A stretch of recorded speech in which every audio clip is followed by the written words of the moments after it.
What I got, you can't buy. It resides between my eyes. Walked through the fire, came out better on the other side. See, life's like a beach if you find the sand. And right now, I'm feeling like 100 grand.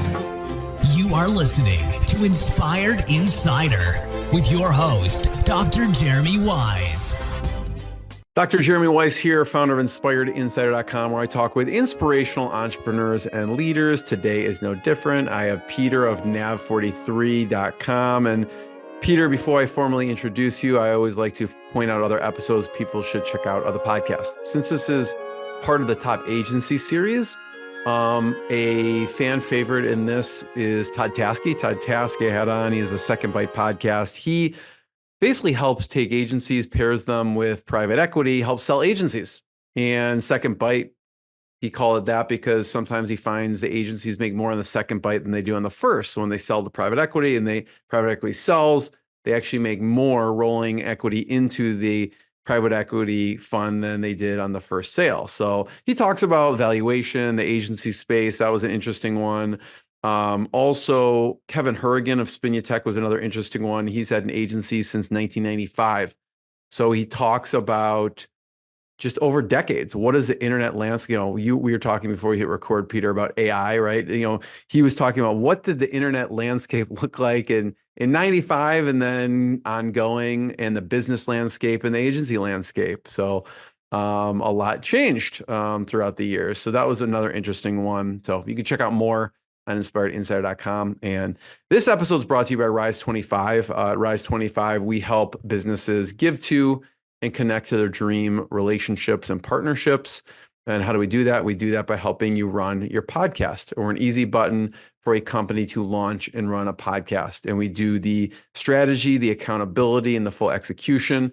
So kind of, Peter, we call ourselves the magic elves that run in the background and make it look easy for the host so they can develop amazing relationships, create amazing content, and most importantly, run their business. For me, the number one thing in my life is relationships. I'm always looking at ways to give to my best relationships. And I found no better way over the past decade to profile the people and companies I admire on this planet and share with the world what they're working on. So if you've thought about podcasting, you should. If you have questions, you can go to rise25.com or email us at support@rise25.com. And I'm excited to introduce Peter Palarchio, and he's the co-founder of NAV43. Actually, funny enough, I have had Ben, his co-founder, on the podcast, so you can check that episode out. We'll hear both sides of the story here. But NAV43 is a digital agency that's known for its innovative online growth strategies. Peter actually launched his entrepreneurial career at 25 in the event marketing space. Since, he's overseen digital growth on hundreds of projects ranging from startups to enterprises. And during his agency career, he's led major accounts, including ones with Marriott, Hyatt, Fairmont, and many, many more. Peter, thanks for joining me. Thanks so much for having me. So just start off for a second and tell us about NAV43 and what you do. Yeah, NAV43 is a digital marketing agency focusing in three main pillars. We focus on SEO, paid media, and CRO. And we focus in primarily two areas of e-commerce and lead generation, so B2B or B2C lead generation. And we focus on these three main pillars because we feel that they work together incredibly well for lowering your overall cost per acquisition. Obviously, after the fact, there's a lot of things that go on with the funnel to keep your customers, but we're really focusing on getting you that net new business. Some interesting things that we'll talk about, Peter, is how you started the company, you went off and did something else, and then you came back to the company. That was super fascinating. So we'll talk a little bit about that dynamic. Also, how strategy has protected you guys. We'll talk about that. And sales stuff. I know you geek out on sales stuff. So we'll talk about that, and then maybe some AI sprinkled in there. So, but start off, I'm fascinated by this, Peter. So you started the company, you went off, and then you came back. That's right. So not common, I'm sure. maybe the shiny object syndrome is with entrepreneurs of always wanting to do a million different things that you think you might be good at or that might keep your interest. But yeah, I think usually the story is find it, grow it, sell it, or maybe hire someone to run it or something along those lines. But NAV43, I think, in its original form it's over 10 years old now. NAV43 itself was founded in 2016, but Ben and I were university roommates. So it's kind of that story where we stayed in touch and both navigated our way into digital. We found this new landscape. It was exciting. We were both analytic junkies, I think, off the bat.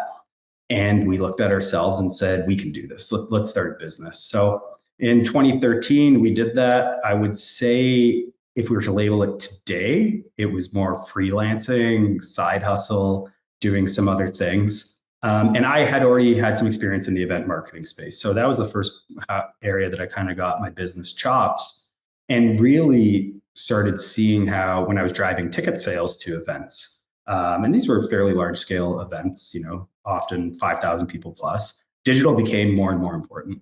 What type of events were they? More like trade shows or conferences? What type of events were you? Yeah, so pretty big in nightlife actually, and concerts and festivals. So that's kind of what I was doing. I was 25, so kind of work matching with what I wanted to do in my free time was also really good, and found a way to kind of make some money off of it and really grew. And that's a whole story kind of about how sponsorship plays in. It's really a huge factor for offsetting costs. Learned how to manage, my own P&Ls, learned how to manage inventory, staffing, but marketing is such a huge component of throwing events. And there's this interesting transition around that time as well, around maybe 2010 and into the years after, was tickets themselves moved. There used to be physical tickets, and it moved to the digitization of tickets. And now, for the first time, I learned what a real funnel was. I could see points of conversion and how people got there and how to spend ad dollars effectively. And being, a very small startup, having to kind of learn this on my own as well, because it was my dollars. Ben at the time was also got into this, I think, brand side originally, and then moved to a large agency and was getting large agency experience. And, you can kind of see sometimes as a younger individual what agencies might be charging without fully understanding all the costs associated with it and think I can do this. So we joined forces and very quickly got clients where Ben was the paid media expert. And we were predominantly doing PPC at the time. Like we both had taught ourselves kind of ads. I had learned a lot about social advertising. This was the dawn of Facebook ads. And Ben was getting really, really good at PPC. So we started that in 2013. It's almost like having a magic trick. You know what I mean? Like PPC, like I could make customers show up out of nowhere. So and it was cheaper back then. The ads were cheaper. I think everyone who's been in the space for a long time knows it was a lot cheaper and it was easier to show good acquisition costs. So again, this is a 10-year journey. So I'm going to try to fast track this. But since you've had Ben on, there's a funny story in this. I don't think he told any of this. We didn't talk about this stuff. Yeah. There's a funny story in this because this is NAV43 again, 2016. So Ben has his job and I'm still kind of working in event marketing and, making some money there, and we're getting some clients. And I have to give kudos to this guy because I said, Ben, if we need this thing to work, you really gotta quit your job, man. And he's like, yeah, you know what? I'm going to quit my job. He's like, you're coming aboard too. I'm like, oh yeah, I'm coming aboard. And there had been some opportunities in the event marketing space that really blossomed. And I'm like, Ben, I'm not coming aboard. So like, I know you just quit your job. But, and I think he cashed in some savings. That to you. Then you got punched in the face and no. Still friends. He was enjoying his life, right? And but I did come back. I came back. So he quit his job. Did he stay at that point? Did he just go full time with NAV43, or he did? He did. Okay, so he did. He just kept doing it. He kept doing it, and it was enough to sustain him. Right? Again, like I said. And you weren't? Were you working at? Were you involved at all at that point? I was in the business dev side of referrals. And then, it was, like I said, if I were to label it, we were incorporated and we had that stuff, but we were still young. And like I said, if I were to label it today, it was a little more freelancing, contractors, not having to deal with full-time employees. So this is the 2013 to 2016 side. But it kind of kept growing in a sense. And he kind of looked at me and he said, man, I gotta like take on some of these clients like on my own. I want to oversee SEO, like these things, like starts taking revenue outside of, our incorporation at the time. Obviously, okay, go do what you got to do. I didn't have any eyes for kind of scaling that at the time. But event marketing for me had turned into branding, had turned into a niche in hospitality and tourism, which is how I got some of the clients you kind of mentioned initially. That working in event marketing led me to major sponsors, a lot of alcohol companies, a lot of things, and was really had my eyes on more of a full service agency. And that opportunity came around with some investors that wanted to scale up quite largely. And in 2016, that's when I gave Ben a call and I said, look, I'm going to do this deal. It's mainly going to be branding, design, some of the things that, I've been focusing on, but I would love to have a digital arm. Do you want to come aboard? And that's kind of how NAV43 formed in more of its current state. And then, we kind of rolled on it. We did have some funding. So we were able to grow quickly, I think, off of that side. But again, it was a part of a bigger agency. And I wasn't, again, working as closely.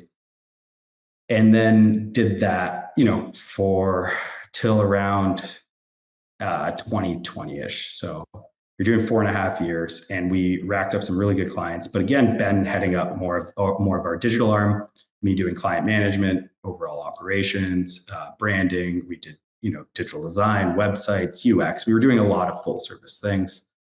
Came to a point after those 4 years, I was feeling a lot of agency burnout. There were some things from a P&L perspective that weren't making sense of being part of a larger agency.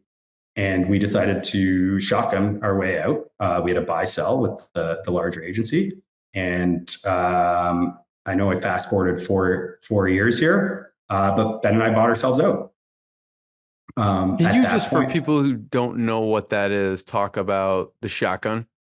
And that's something you put in place in the very beginning of this deal. So if I go back for a second, Peter, in this, what was the funding for NAV43, or was there a separate entity that had the funding and then you just brought kind of Ben into the digital arm? Yeah, so I'll have to give myself a little bit of kudos. Ben and that other organization that he kind of started outside of our freelance kind of agreement did get acquired. So we did write Ben a check at the time and he came on board, right? So, it paid off a little bit for him.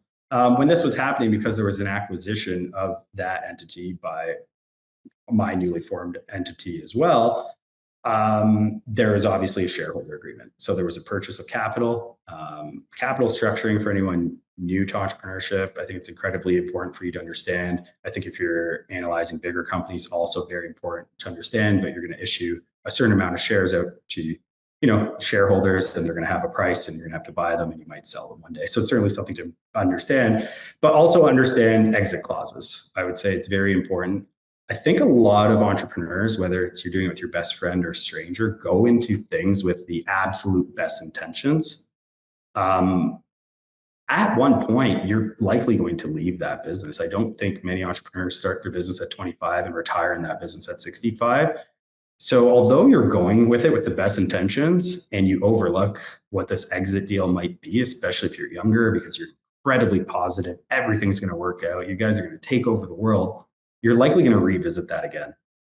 And, maybe it sits on a drawer somewhere, or maybe it doesn't. Maybe it's something that you have to understand because it's a real world scenario. So I'd advise you to get, a pretty good corporate lawyer who understands the sides of your business and maybe the industry to write up something. So ours at the time had the way it was tied to fair market value to a point, which can be difficult to assess, but that protects both sides, I think, on a shotgun. So shotgun is you basically send an offer to a certain percentage of the shareholders to buy their shares with usually a time limit attached.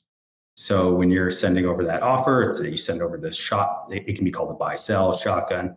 You're sending over, an offer to buy their shares out that in our situation was tied to a certain percentage of fair market value, and you have a time to respond. But at the end of the day, once you send that, you're no longer partners. So you've set a price and a valuation on your shares, and I'm either buying yours or you're buying mine. But it's a very serious letter to send that says we're not partners at the end of this. I would advise most people, if it's under good terms, talk to each other first. You can save yourself a lot of money in legal fees and likely agree to it. But if you're not under good terms, you can do it. And then it can be a fairly interesting ride in emotions waiting to hear back from their lawyers. And it somewhat forces people to be fair, because the price that you offer to buy them, they can turn around and That's do the price. reverse to you, right? So like That's you can't be like, well, I'm going to buy you for $1. Well, then if they choose no, then I get to buy you for $1. So it forces you to really think through what would be fair for both parties, even in the toughest of circumstances, I imagine. That's right. So it certainly protects both parties, because let's say if it's under bad circumstances and maybe you want to lowball them as much as possible, you might lose your half, right? So you do have to send an offer, like I said, whether it's tied to fair market or whatever. Remember, the shotgun can be turned around on you and you just valued your shares. So they have the choice to accept it and you purchase their shares, or they turn it around and they say, okay, I am purchasing yours. And I think, that's the comment. At the end of the day, you're not going to be partners after that clause is executed.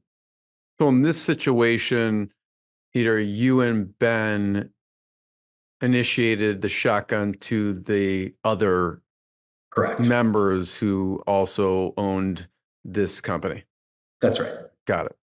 So, but it was only, so NAV43, again, if we're going to capital structuring, was still incorporated separately. So even though it was part of a bigger agency, the capital structuring had always kept it separate. So that's what made that. And so NAV43 will pretend for this conversation, let's say NAV43 really owned the shares for you and Ben.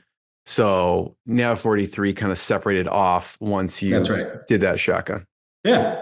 I got you. And then again, so whatever time frame that is. So really quickly on that, I'm interested in, so when you did this, do you then offer to buy or sell? Like, is your initial communication like, we want to sell? Or, because they could have turned around either way and said no. So what was your initial conversation like of how you wanted, like, we want out, like you can buy us? Or did you say, we'll buy you? We wanted to buy for sure. But we knew, again, you're sitting there. This wasn't, because it was the best relationship going on at the time with the other partners. So it was a little stressful in a sense that you might lose everything you've done. And I think in that sense, probably what protected us was the fact that digital agencies require a lot of technical expertise. And if you aren't the technical person, you're going to have to find a way to replace those skills quite quickly that, especially Ben at that point had brought to the table. So I think that probably protected us. Again, you have to figure out a number that, is fair, because you're writing the check. You have to have the money, you have to close on the deal. But if you're offering $1, the guy's probably going to give you, he's going to match you. So you do have to be careful. And so you said, we want to buy this thing. Yeah. And they turn around and basically said, no, but we'll buy you for that price. No, so we said we want to buy out your shares, and they said yes. So we were able to buy ourselves out. Got it. Yeah. Okay. Yeah. So now you've kind of are back to NAV43 in its own entity. And we were, and that interesting enough. So that would have been around February 20th, 2020. And we just wrote a check to buy ourselves out. And a month later, COVID happens and half our clients pause. So that was interesting. At the time, though, even when we were doing this transaction, I had kind of talked to Ben that I was experiencing agency burnout. And I think if a lot of people know what that is, it can be exhausting trying to operate the multiple parts of an agency. And I said, I'm stepping back. I want to do some other things. So I did. So I have to give kudos to Ben that, those initial days of COVID, I was acting more of an advisor and navigating us through everything and how things might happen. The upside of that and the timing was we had actually released ourselves from duties from our office. So we actually hadn't signed a new lease. So we didn't have the challenges of a lease at the time. We have since gotten an office. And then although half of our clients, let's say, paused, afterwards, the upside of that timing was a lot of people needed an e-commerce and digital lead gen strat. So, but Ben was running shit. I went and started working on a few other things for sure. So I have to give kudos to Ben again, taking it over. So how did you start that conversation? Because it's a tough conversation. I know in my mind, it seems like a tough conversation to have that, like, hey, I need to step away and do something else. Because again, you've gone through a lot over, up to that point, at least 7 years or something like that. Yeah. How did you have that conversation? I think in two ways. One, it's likely not possible if you're not friends already. And I think that can make challenges to a partnership if you're already friends. But I think sometimes it gets you through tougher times because you never actually get too mad at each other or anything along those lines. And you kind of still want what's best for a friend. And they're telling you you're stressed out. So I think that helps, that you feel you can communicate quite openly with a guy you've known for a while. And then I think part two is there's often differences between shareholders, employees, and operators and comp package. So it wasn't like I said, I'm going to take a salary or anything along those lines. It was stepping back to being a shareholder and board member. Yeah. Where Ben was acting as the CEO. Like, I'm going to go leave. I'm still going to take half the salary of this company. And so there's not the same, I guess, there wouldn't be like resentment because it's not like you're taking something out of the company. You're not doing anything. Because I mean, technically, probably if someone's not on good terms and they own half the company, they could, I guess, argue for that in some fashion, right? Again, going back to shareholder agreements and how you agree on employees and what's a board decision or reserve shareholder matters very well could be. Again, I think being friends in that situation probably got us a little bit through and really helped out for sure. But again, understanding what's in those shareholder agreements can be really important because if some person has decision-making power on employment, well, that your partner could fire you from the company and you're still a shareholder.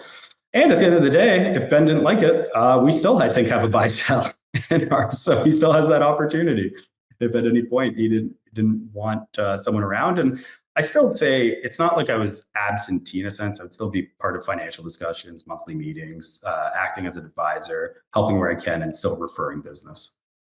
Are you thinking at that point, Peter, I am going to come back at some point? Never. Or no, you're Not for a like, second. I'm done.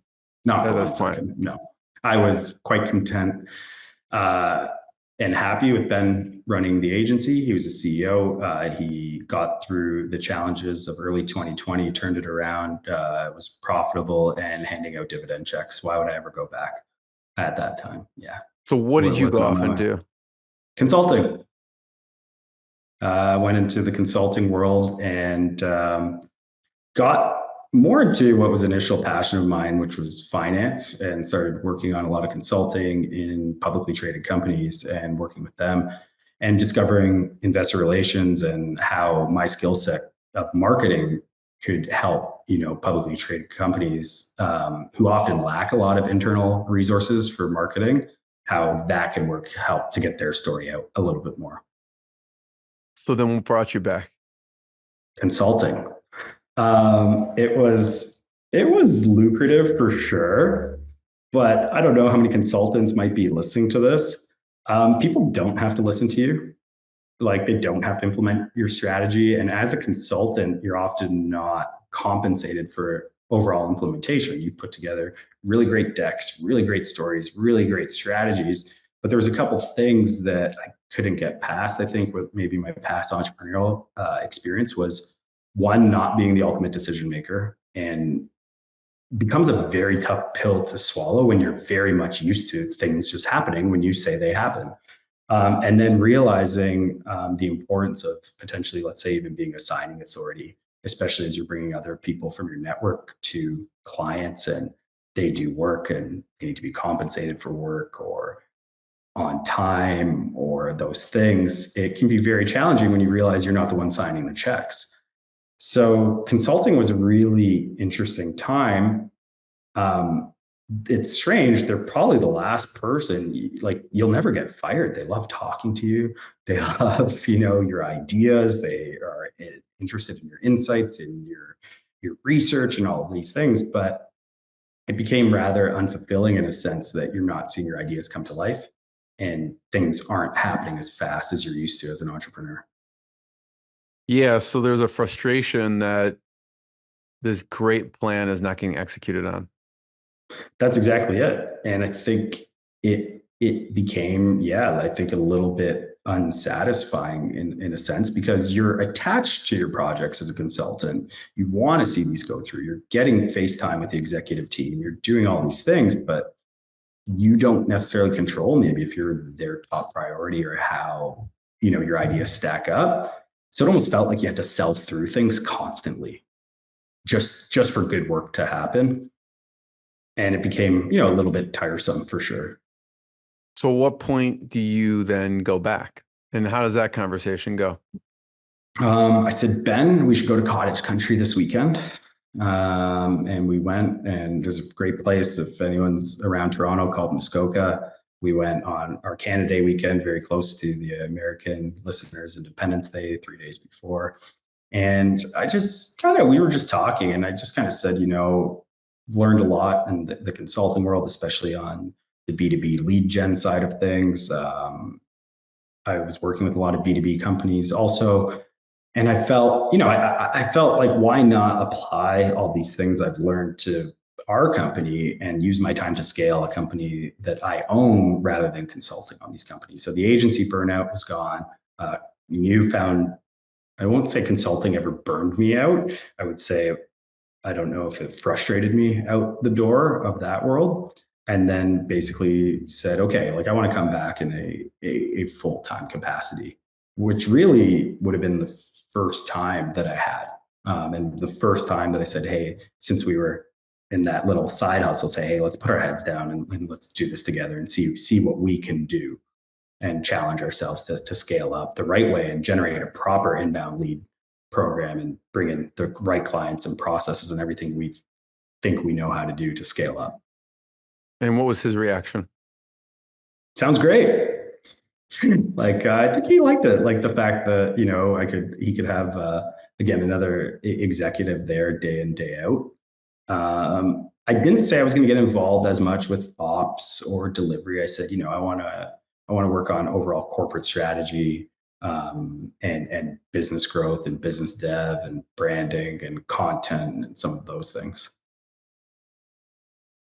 Talk about, you come on with this from a sales perspective, I know. Talk about B2B sales and what some of the lessons and what you've learned there. Yeah, I thought I was fantastic at B2B sales until I started, I think, maybe going through what some of our clients go through on all these great inbound leads we generate. So one of the first things, we thought of is, well, we generate inbound leads for our clients all the time. Let's apply some of that skill set to us. So I would say it started firing quite quickly. And we have, I think, what a lot of B2B clients face, a large ticket item and consultative selling. There needs to be some education and there needs to be, some buy-in you're not buying a product, you're buying this imaginary service that is really going to help your business. So I think that is very different on an inbound form fill of someone who may have seen an ad, who may have heard you on a podcast, who may have read an article on your blog because you're ranking for SEO or local SEO or whatever those top of funnel tactics we're using, versus a referral, which is we grew a lot through referrals and agency partnerships. So agency partnerships, whether it was white labeling or not, that was our big web dev agency with an enterprise client saying, these guys are really good at site migrations, use them. Or they're really good at technical audits, we don't do that, you need to use them. So that business was coming in. And then someone saying, Pete and Ben are the best at this. Don't question them, just go with that. So these people have already moved down the funnel quite a bit, right? Us not realizing at the time, it's very easy with hindsight to say, I was selling bottom funnel leads anyways. So obviously my conversion rate was good. It's because I wasn't moving down the first couple steps. So my whole life, I thought, maybe I'm a 70% close guy. Like I think me and Ben would laugh if we look at our forecast from a couple summers ago of what we thought our conversion rate was going to be. So we lay down some strategy and go into Q1, and I generate 52 new inbound leads in 90 days, which was great. If you look at the ticket size of an agency, that is a lot of growth that you could have right there. I closed one of them, so that was 1.8%, I believe. After those 90 days, I said something's wrong, and maybe generating inbound leads is the thing I'm going to pause on and learn about this whole sales thing. Maybe a lot of entrepreneurs out there in the same challenge. Sales is as big of a skill as marketing. It's as big of a skill as operations, finance, anything you do. And I was completely unaware of this. So I think that was really interesting in a sense of I need to learn what this process is, and especially on a longer sales cycle. So, a good close for us, I think, would be 3.5, 4 weeks. I have people on my board right now that are 8 months, depending on the size of the deal and the approvals required and who the decision maker and when budgets get released. So it's very important, I think, to understand all of those tactics. And that was the grind I think I didn't expect, of how much I had to dedicate myself to learn selling inbound leads. So Peter, talk about some of the things you did to course correct, right? Okay. Let's go. How do you course correct? Don't leave me hanging with the 1 out of 52. Yeah. So one, acknowledge you have a problem in the skill that you probably need to improve on. Yeah, no, I just passed it back to Ben, actually. I said, this is another thing I don't want to deal with, figure this out. No, I took it quite seriously. I think one thing first was acknowledging there was a problem. And I think the first thing I did was, who am I even selling to? Who am I selling to? Who's buying? What are their core desires? All of these things that we know as marketers, and really developing my own personas. So we went back on all the years of history of every client we ever had. And we said, okay, who are our good clients, right? Who were the ones that stuck around? Who were the ones that saw the greatest results? And we learned for our free services, and not necessarily being a true full service digital marketing agency, we worked best under digital marketers who needed specialists, who needed expertise. That's where we really fit in.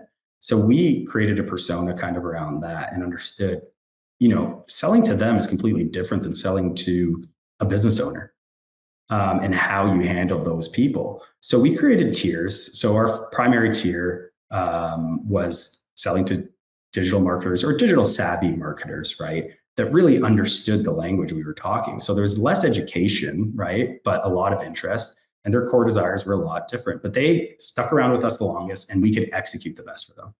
Next, obviously the business owners themselves, you don't want to always throw away business.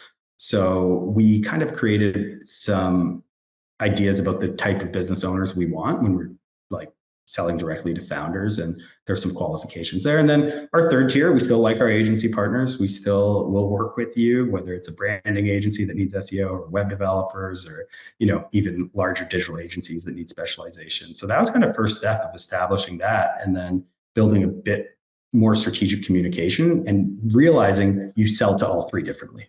There's a different sales process for all three. Now, that was the first realization, because now we're like, well, let's work hard on the ones we want, number one, and position ourselves that way. But that still didn't help me, interact. And I was very fortunate that joined a really great digital entrepreneurship group. And I think it's called Rhodium Network. I don't know if any of your listeners are part of it. Right? Chris Yates. Yeah, I was just emailing with him the other day. Yep, he's great. He's set up. I almost want to keep it a secret. He's created one of the best networks for digital entrepreneurs in the world right now, and it'll stay that way because of Chris. He interviews everyone, and he's done some really amazing things with. He really vets the group. Really vets the group, and it's amazing the group of people he put together. We meet in person twice a year. But then we are also on a Slack group, and then you're in subgroups within it. And I'm in a B2B group, but there's content publishers, there's e-commerce people, so all incredibly intelligent people, and large and small people with massive exits, people just crossing a 7-figure mark, all of these things. And he can put all these people together, and he has a really unique system of gives and asks. So I was going to my first retreat with them in Costa Rica, and my asks were all about sales because I knew I had a problem. So I underwent probably 4 sessions with some real top agency salespeople, and they were able to identify very quickly my mistakes from experience, where they kind of said, "Hey, these are the things you're doing wrong." And I will say this: one of the biggest things you're probably doing wrong is being a know-it-all in your first call. No one likes that. And you're such a subject matter expert. I've seen this exact e-commerce problem before, right? But it's very unique to your inbound lead, right? You don't know them. You cannot jump to solving their problem on the first call. So that was probably one of my bigger problems, is that is creating a different sales process. And that first discovery call is just that. You are asking questions. Do not attempt to solve their problem on the first call. So people have really help me with that. Qualifying leads, for the people that are doing a little bit better is also just as important. Knowing who you're, as I said, all those 3 tiers of who my customer is, I had to realize who my customer isn't. And, feel free to start qualifying them quickly if you're generating inbound leads.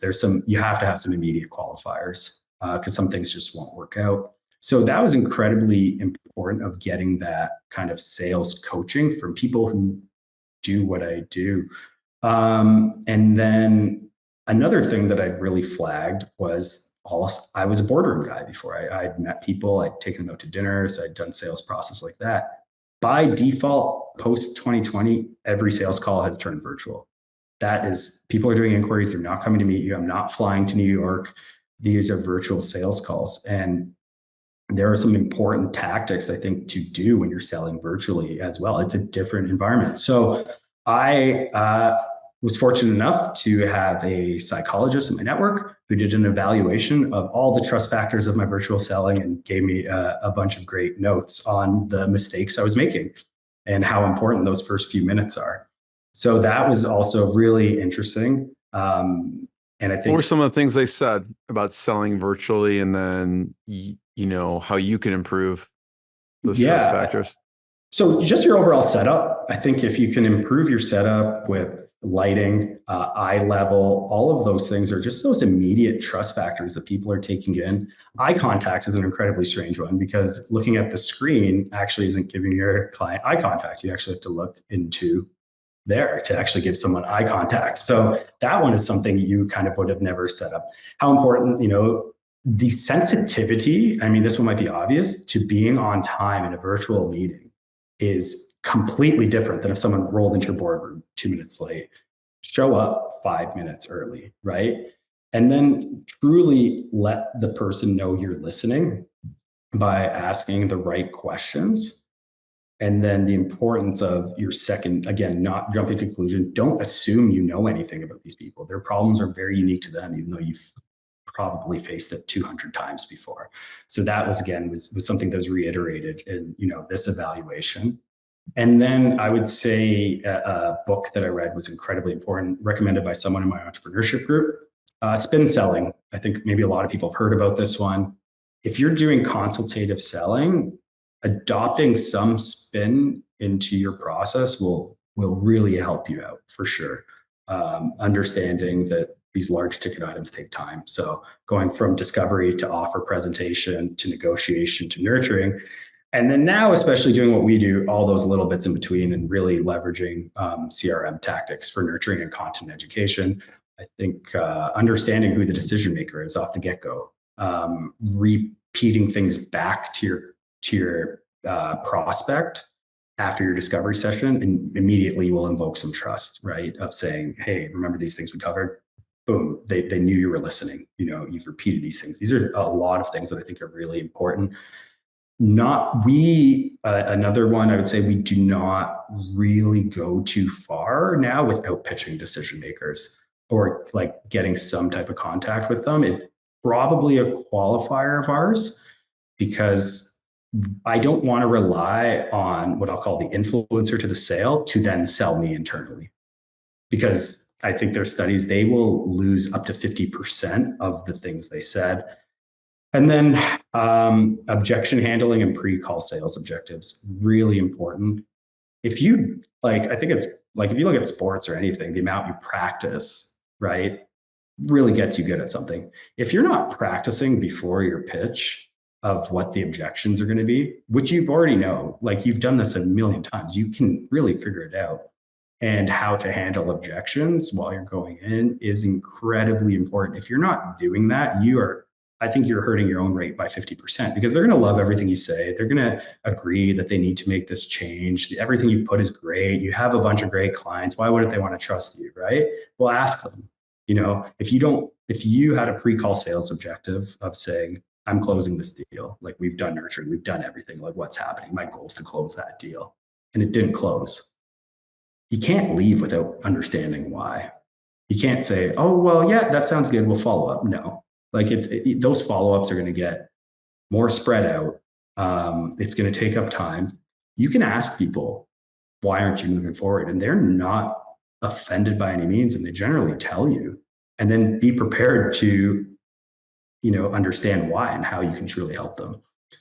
So that was a very long process. And I hope some of these tips help. There's some other things along the way, but that was probably the biggest game changer in maybe my career, that's really helped me out quite a bit, because I'm still the same person. I still believe we do really great work. I always have.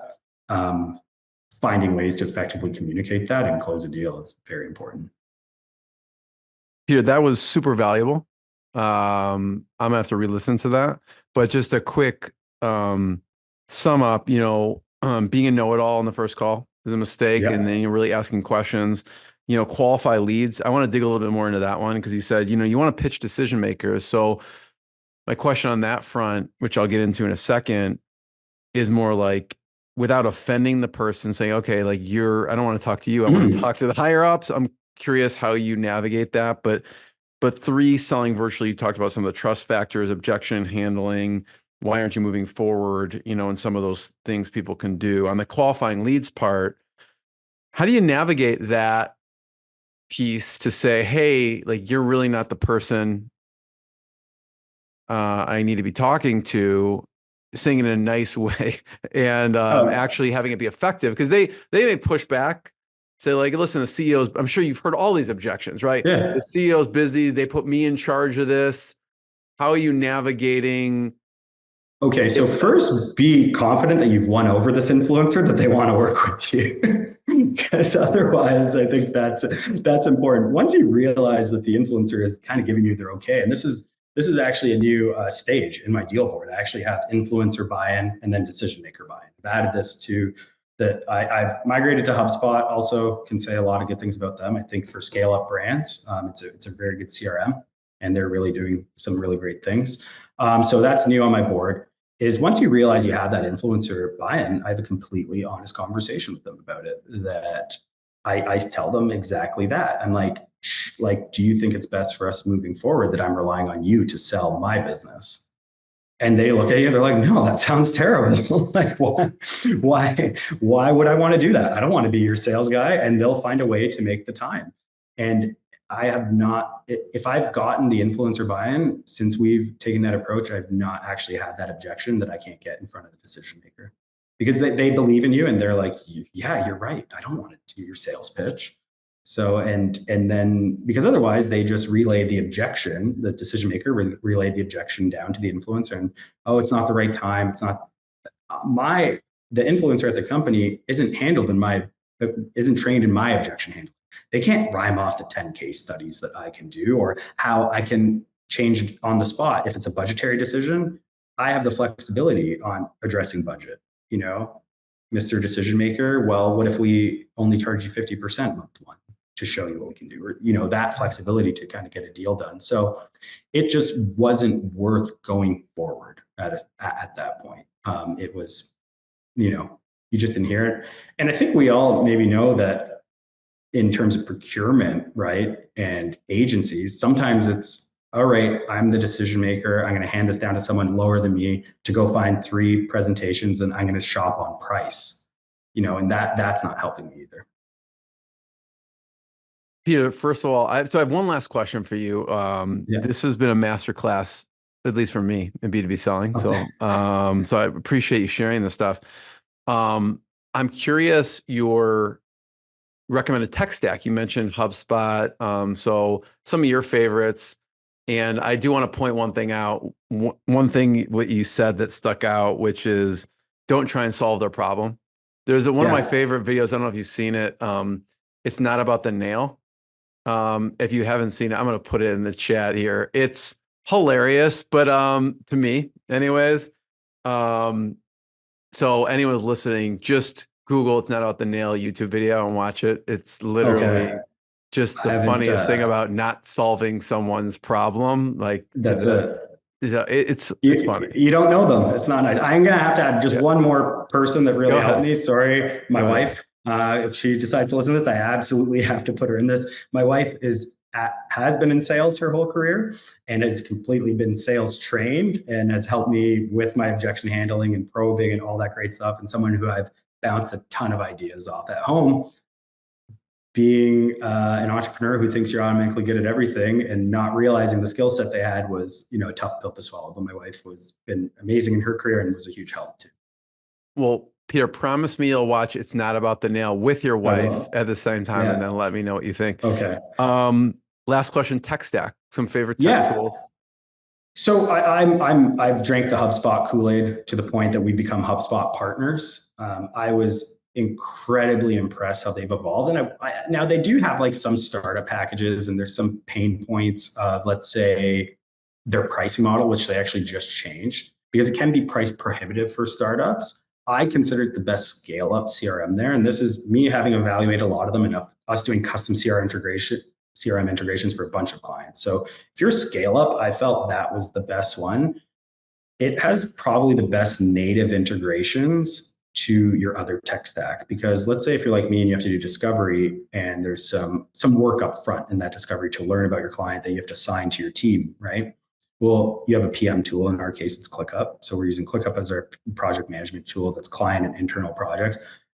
Direct integration with ClickUp that if I move something on my board will automatically create a task and assign it to the right person from my HubSpot notes. That's a great example. Presentations, I think, as recent as I think 2 weeks ago, where an influencer had brought me up to a sale, and I use Canva myself, very handy. The moment he saw our title slide, he said, "Hold on, this looks really good. I'm going to go get my brother, who's my business partner." Just from the title slide, you could see the gear switch. So I think using Canva, uploading your brand in Canva makes it super fast to design really great presentations. So I'm using HubSpot once we get a lead. I mean, for generating inbound leads, if you're not leveraging content right now, and if you're not leveraging the ability to create content across multiple platforms or content syndication, you should be leveraging AI in one way or another. I think for your social content strategy, obviously I don't advise it for SEO. And then content syndication through, again, Canva, the ability to resize things super quickly for your social content strategy, and scheduling with Later is very easy. There's a direct integration between Later and Canva. So you're scheduling all your social content, which is really great. And then HubSpot for nurturing, again, super important. I think that again, if you're selling anything complicated that the user isn't aware of right away and they can't make that decision, you have to enable them in some form of nurturing with that content of a further. So for example, if I'm talking about a technical audit and there's a 200-point checklist that we do on their technical audit, nothing's the same. Have that automation and funnel within HubSpot of maybe that blog you wrote on technical audits, and have that automatically automatically go to them, right? That's a huge thing, to do that nurturing and that continuing education. And that will work, I don't know how many times better than another follow-up email. Educate them, continuing to create those educational processes. And then, yeah, I think when you're closing the deal, we used to use programs like Ignition for signing and servicing and QuickBooks integration. HubSpot does that now, takes our deposits. We use Stripe. All those little admin things have just made my life a lot easier, leveraging that. Peter, thank you. Fantastic. Everyone check out nav43.com, more episodes of the podcast. And thank you. We'll see everyone next time. Thanks, Peter. Thank you so much.